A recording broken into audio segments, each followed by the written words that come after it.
Jó napot kívánok!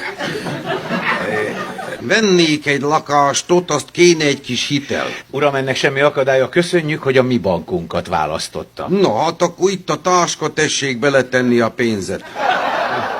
Hát azért az nem megy ilyen gyorsan. Akkor pakolja lassan, 2-ig ráérek.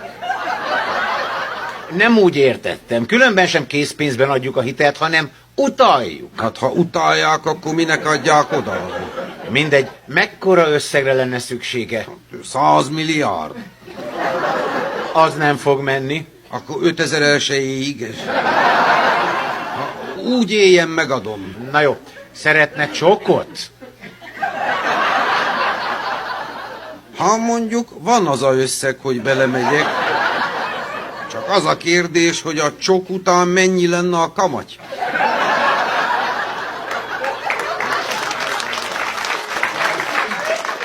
Nem, a csok a gyerekek után jár. Gyerekek után. Érdekes, nekem a csokból indult a összes gyerek. Tehát minél több gyereke van, annál magasabb a csok összege. Hány gyereke van? 2. Tehát 2. Meg 3 az 5. Aztán a icától 4, az 8. Nem, az úgy 9. Igen, de egyről még folyik a vita.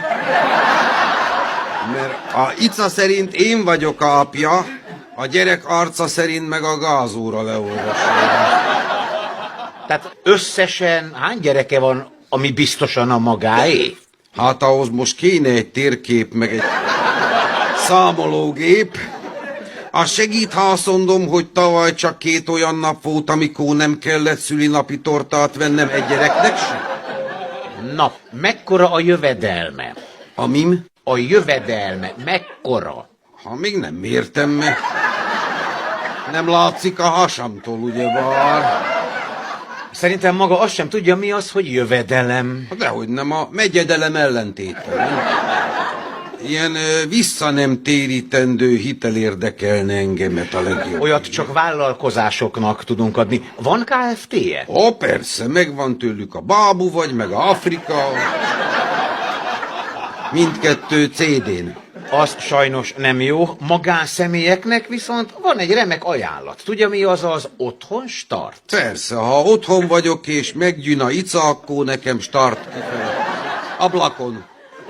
Az otthon start hitel lényege, hogy akár diák vagy nyugdíjas is igénybe veheti. Na, az jó, mert nálam mindkettő játszik. Én nyugdíjas vagyok, és még 7-es. Ez egyébként egy nagyon kedvező hitelkonstrukció, de vannak bizonyos feltételei. Például csak első lakásra vehető igénybe. Na, az pont jó, mert az első emelet 1-es lakás lenne a miénk.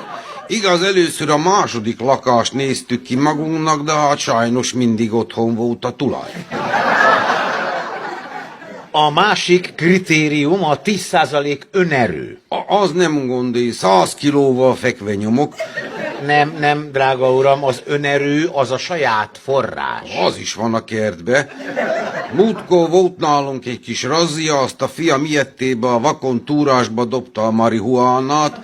Reggelre a vakond olyan kutatásot, hogy Új-Zélandon kért menedékjogot.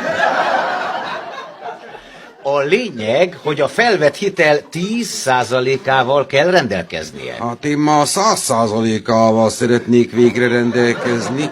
Ezt nem tudjuk megoldani okosba, tesók. Ezt hogy érti? Hát el tudok intézni ezt-azt. Például van haragosa? Nincs. És legyen? Nem adok én arra okot senkinek. Pedig nálam már 10 perce azt teszi. De például tudok szerezni dolgokat magának olcsón. Például van 3 eladó téli gumim. Nem érdekli? 3 téli gumi, hol a 4? Még rajta azon a BMW-nek. De estére megszerzem, ha kell. De van például litván kerékpárszimulátorom, bontatlan. Érdekli? Köszönöm, de van saját kerékpárom. Ott van pont szemben az utcán, látja, annál az oszlopnál. Fölhívjam a csávót, akinek eladtam? Maga eladta az én kerékpáromat? Ja, meg a oszlopot is, mert oda volt láncolva. Úgy látom, nem fogok magával dűlőre jutni. Dehogy nem, kaszásdűlő felé megyek, én elviszem, ha kell. Köszönöm, nem. Most pedig megyek ebédelni, viszont látás. A rohadt életbe ez itt hagyott. Na, most meg csörgök. Ajjaj, ez az ica. Haló, szia életem. Most vagyok a bankba. Megkaptuk a hitelt. Mikor? Estére viszem. Persze, ilyen gyorsan. Elment a csávó ebédelni, azt itt maradt a kulcs. Csók.